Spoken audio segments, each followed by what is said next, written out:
Good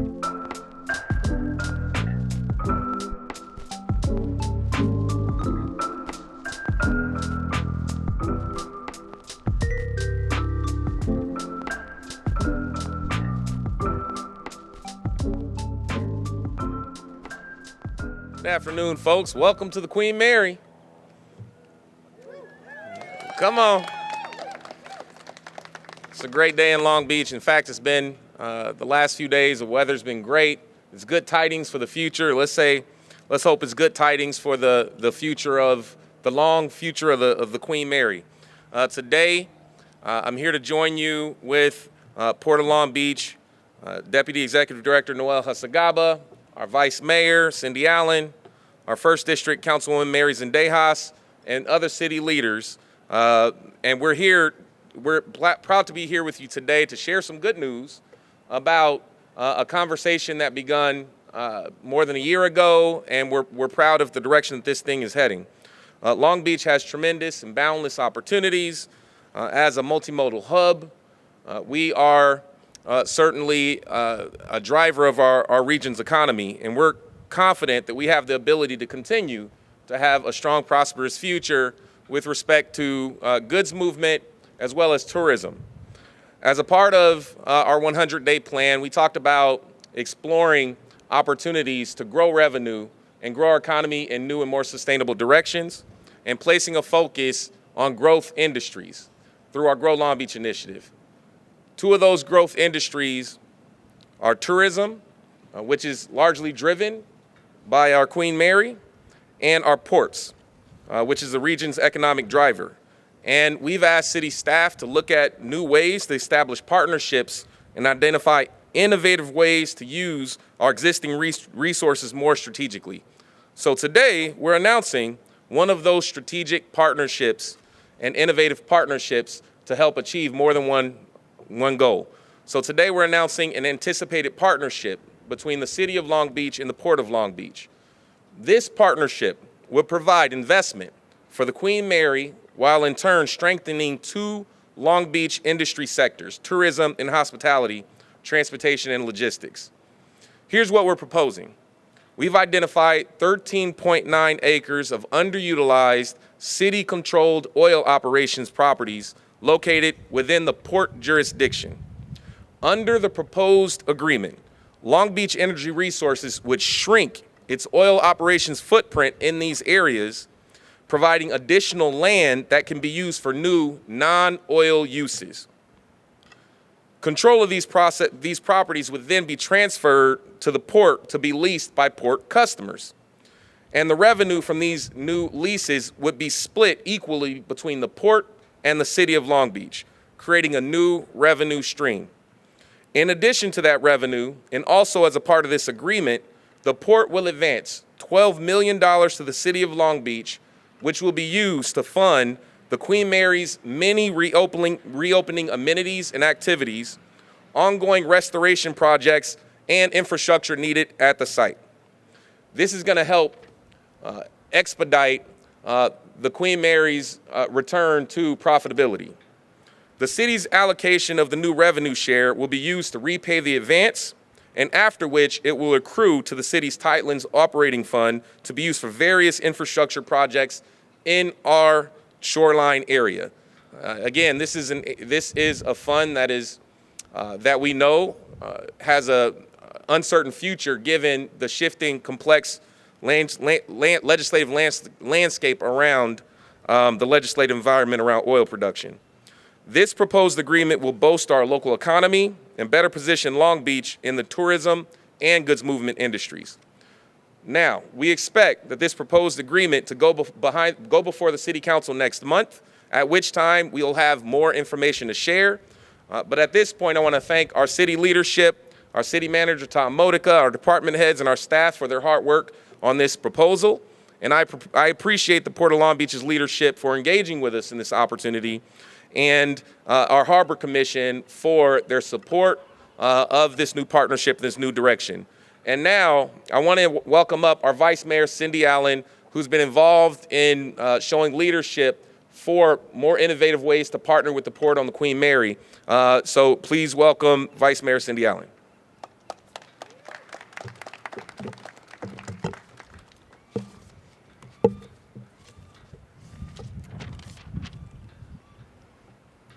Good afternoon, everyone. I am really excited to be here today and to be taking part in this announcement. A little over 2 years ago, I asked my city council colleagues to identify pathways in which the port and the city could work together to secure the future of the Queen Mary. And I can tell you this, without a doubt, the Queen Mary is important to me. It's important to the city, and it's important to everyone in this country and even around the world. After a lot of time and discussion and strategy, we are here today with a proposed partnership. But there are many benefits to the partnership, and as the mayor mentioned, this will grow our Long Beach initiative and enhance our economy.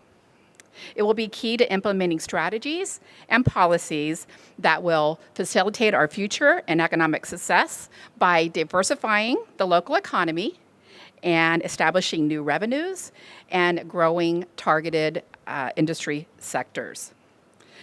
This will also be a focused effort in the city's shift away from fossil fuels.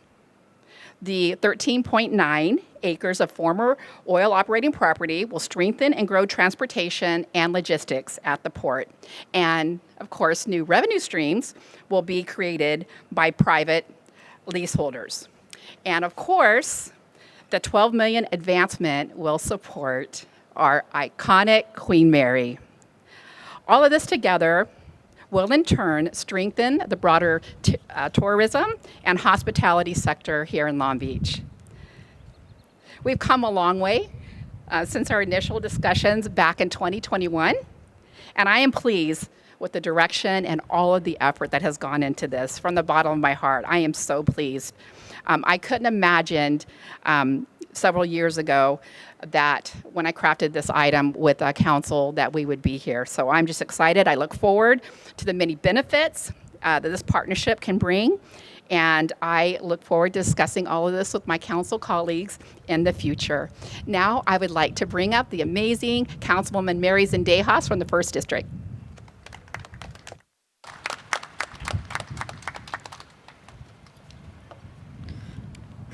Thank you so much, Vice Mayor, and thank you so much for the incredible work that you've done to get us here. Hello, everyone. What a beautiful, beautiful day it is in Long Beach today. Welcome to the beautiful Queen Mary. I am honored to join my colleagues and our friends at the Long Beach Port in sharing this great news today for this exciting potential partnership. The last few years, we've focused a great deal on this iconic landmark behind me. We've conducted critical repairs to ensure its structural integrity and safety. And we continue to work diligently on many other historic preservations and restoration projects on board. As the Queen Mary continues its reopening and welcomes passengers from around the world back on board, the $12 million advance funding from this agreement will significantly support many of these projects and activities taking place. And as the Queen Mary steadily generates more revenue from those attractions, we will continue to be in a much better position to conduct additional future restorations and development for the ship and its surrounding 43 acres. The Queen Mary is the crown jewel, not only of our shoreline, but of our entire city. And we must continue to treat her with the devotion and the care that she deserves. At this time, it is my absolute pleasure to now invite up Deputy Executive Director for the Port of Long Beach, Noel Hasegaba. Thank you. Thank you very much for that very kind introduction, Council Members. Zendejas, On behalf of the Port of Long Beach Harbor Commission, our Executive Director, Mario Cordero, it truly is my pleasure to join Mayor Richardson, Vice Mayor Allen, Council Members Andejas, and Council Member Duggan in announcing this strategic collaborative solution. As you've heard already, what we're announcing here today together is just one fruit of a months-long and ongoing process where we've tried to optimize and maximize the way that we approach multiple challenges at the same time and come up with solutions that address multiple challenges at the same time. And so we're very excited to join our city leadership and be able to announce this, that will invest in the very near term some needed funding to bring our iconic Queen Mary back to operation. And I can tell you this, that these win-win solutions don't just happen. They require engagement and leadership at all levels of the city and port leadership. I can tell you that our mayor and our city council members, along with our harbor commissioners, have provided a great deal of leadership in tasking staff to come up with innovative, creative solutions, this being one of them. But it also required the engagement and support of our city manager, as well as our executive director at the port, and our incredible staff, both at the city and the port. And at this time, I'd really like to recognize two individuals who made this agreement possible. They were the ones who were in the trenches and brought all these terms that you've just heard to fruition. And that is from the Port of Long Beach, our Managing Director of Finance and Administration, Sam Juneblatt. And from the City of Long Beach Economic Development, Johnny Vallejo. So ladies and gentlemen, again, on behalf of the Port of Long Beach, we celebrate this announcement with our city leadership, and just know that we will continue collaborating with our city partners because the Port of Long Beach is a member of the city family. And listen, we are always better together. Thank you very much. All right.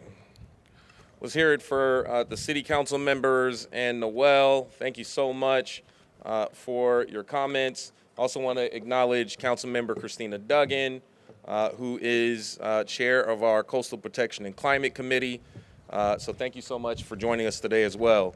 As we conclude, and we'll take some questions, and if there are any, and then go to interpretation. We just want to just sum it up and say that this is what it requires. It requires us to work together, think about innovative ways to work together, because the city, all cities have big challenges, but when we work together, we can find solutions. This creates more opportunities at the port. When the port does well, the city of Long Beach does well. It creates revenue streams to help offset oil revenues that are anticipated to decline, and it helps inject much needed resources in our Queen Mary. That's a win-win-win. It helps create a more sustainable economy, but also make sure that our port has the room to operate and be efficient and grow. So we want to thank all of you for that. At this point, we want to go ahead and, are there any questions from media that are here? Press telegram. Hi, I was wondering if you could talk a little bit more about what shrinking the oil operations means on that 13 acres. Is that like getting rid of it entirely, or? Okay, I'm going to repeat the question. So Christy Hutchins said, what does it mean by shrinking your oil operations? What it means is, and I'm going to ask Tom to come up and join us on these, but the amount of footprint around some of the oil operations we have is underutilized. So we can shrink our footprint and create and open up new space. That still remains that some of those operations that we're legally required to do still can operate, but it doesn't have to take up so much space, and it frees up additional space for additional leases and port development. Tom, anything? Yeah, so several years back, there was a charter amendment where the city took over operations of oil in the port area. It used to be a port operation, so it's their land, but we have large easements to be able to do that work. And so we tasked our team to be creative and see where can we have joint interests. And so what we're doing is taking that land and giving up anything that's not needed for current operations, because we're not planning on doing a whole lot more out there, shrink it down, and then lease out that extra land that's available. So it's being more efficient and also generating revenue with that extra land while we still have the environmental responsibility for the wells that are there today. All right. Anything else? Hey, Long Beach Post. What are some of the most critical projects or activities that you're going to be spending that $12 million on? Well, this gets to open up. What I'm most excited about is beginning the process of planning the future. There's a lot of complexity around, coastal commission, environmental review on the Queen, but also there's a lot of infrastructure to actually invest in to make sure that we bring her up to the level that we want in order to have a quality experience. And so, Tom, you want to add any critical projects? Now that's right. So part of this is we already invested $5 million worth of other Tidelands funds to do a lot of the safety improvements that are now done, including bringing on those beautiful boilers over there, brand new, that are going to allow for the ship to reopen. So we'll be able to reopen the ship to hotel bookings and hotel stays the week of May 12th. And a lot of this money is going to help get the ship back to where it's generating its own revenue. So prior to it closing, it was generating around $6 to $8 million of net income every year. So our goal is to put that money back into the revenue-generating assets, then take all that revenue that's coming in and pour it right back into the ship and continue to do more and more. You're also standing on about 25 acres of open land, 43 when you include the carnival. This is a huge development opportunity to do something real special over here. So part of it is starting to invest in that process. That's going to take several years. And then we wanted to do a lot more of the additional kind of cosmetic on the ship itself. You'll see as you get on, a lot has been done, but with more revenue, the more we can make it beautiful and open up more and more areas of the ship. We even had a wedding, our very first wedding, a very small one, last Saturday, and new weddings coming on, so special events are happening. And we want to start doing special events again in the parking lot, on the ship, and also at the event park. So all those things are still being planned out. We'll get council approval to next week to move forward with this, and then we'll start planning out a detailed line item budget. All right. Anyone else? Christy. Just wondering if you have any idea what kind of companies the excess land would be leased out to, like shippers, cargo yards, anything like that? Well, not at this point, but I'll defer to Noel. We can certainly speak generally. I can tell you that the real estate here at the port is one of the most highly desired, and it's what we call prime real estate. And today we have a number of companies that are involved in logistics in one way or the other. Certainly we have terminal operators who operate our terminal operations, but we also have a number of other logistical companies, and we believe that this land will attract many, many suitors in the years ahead. Prime real estate. All right. Anything else? All right. Thank you so much for joining us. We'll now proceed with interpretation, and staff will still be on site if there are additional questions on site. Thank you so much.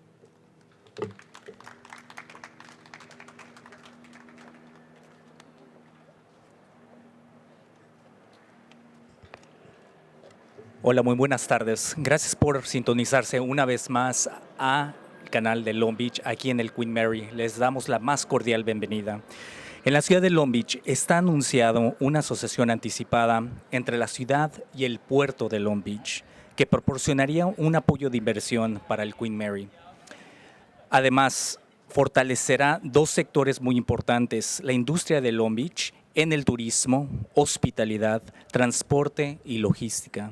A la misma vez, el Departamento de Recursos Energéticos de Long Beach ha identificado 13.9 acres de propiedad de operaciones petroleras subutilizadas, controladas por la ciudad, ubicadas en las zonas aledañas de la jurisdicción portuaria. Según el acuerdo propuesto, Long Beach y Energy Resources reduciría sus operaciones petroleras en estas áreas, proporcionando tierras adicionales que pueden utilizarse para nuevos proyectos en el mismo. Además, queremos enfatizar que todo esto es un proyecto en conjunto con la asociación. El costo de esas propiedades se transferiría al puerto para ser arrendado próximamente por clientes del mismo puerto, y los ingresos de la misma manera serán reinvertidos una y otra vez consecutivamente. Dividirían las partes iguales entre el puerto y la ciudad. Como parte del acuerdo, el puerto adelantará 12 millones a la ciudad, utilizando para financiar las comodidades y actividades de reapertura del Queen Mary, apoyando a dichos proyectos, restauración en curso o abordar las necesidades de infraestructura en el sitio para ayudar al Queen Mary, generando ingresos, apoyando la restauración futura y adicional que el desarrollo final de 43 acres de las zonas aledañas que están en su proximidad. La asignación de la ciudad de la nueva participación en los ingresos se utilizará para pagar, saldar y liquidar a la misma vez estos mismos costos para que pueda generar sus propios ingresos año tras año. Y después de todo, de lo cual se acumulará a la diversión operativa de The Thailands, que está aquí mismo en la ciudad. Se espera que el acuerdo se ponga en marcha ya de nuevo próximamente en mayo, con el presente y el Consejo Municipal para que sea diseñado y aprobado por los mismos participantes de Long Beach. Tomamos todas estas consideraciones de los mismos y les damos un cordial bienvenida a todos ustedes por acompañarnos. Que tengan buen día y muchísimas gracias por sintonizar una vez más. Hasta luego.